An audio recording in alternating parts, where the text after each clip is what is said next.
Welcome to the morning meeting, albeit a little delayed. I hope you got some coffee. Dan and I are here. For those of you who are old enough, this is my Al Haig moment. I'm in charge. If you're a Gen Zer, you might have to Google that. All right, Mark is not here. Dan and I will run the ship for the day. I'll get it going quick because we got a lot to break down, and then we'll obviously get to your questions. Real quick on the schedule for today, Biden's going to receive the daily briefing in the morning. Biden and Harris will receive a briefing on hurricane preparations for Milton and recovery efforts from Helene at noon. At 2:15, Biden will participate in a call with rabbis to commemorate the Jewish high holidays. Later in the afternoon, Biden will greet the Taoiseach of Ireland, Simon Harris. I actually was never aware that the Taoiseach came when it wasn't St. Patrick's Day. So this is, I guess everyone's trying to get their time in. Democrats are taking all the luck they can get here. I know. Or I just can't remember if we had a Taoiseach election. We might have this might be a new Taoiseach that just wants to get in. I can't remember. Anyway, at 5:30, Biden will deliver remarks on Hurricane Milton. Press secretary and newly promoted, by the way, in case we missed that, press secretary Corinne Jean-Pierre, who added senior advisor to her title, will brief at 1:30. Harris is going to travel to Las Vegas in the afternoon.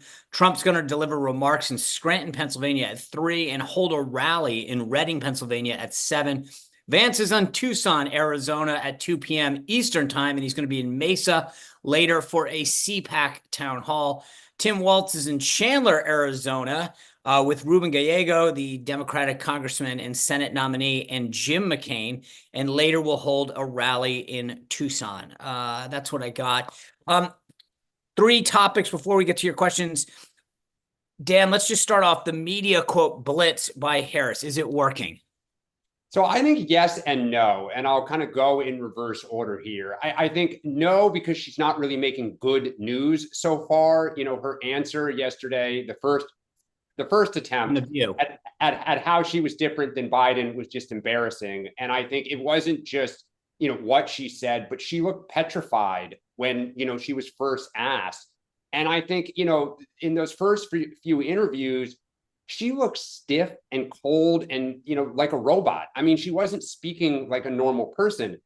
I think, though, that yes, they are working in that kind of as yesterday went on, she began to get more and more comfortable. She began to relax. Maybe it was the beer that, she started drinking with Colbert, but like she actually started speaking, normally. I thought she had some passion and some real kind of energy and vigor when she was talking about kind of Trump playing politics with the hurricane. And so,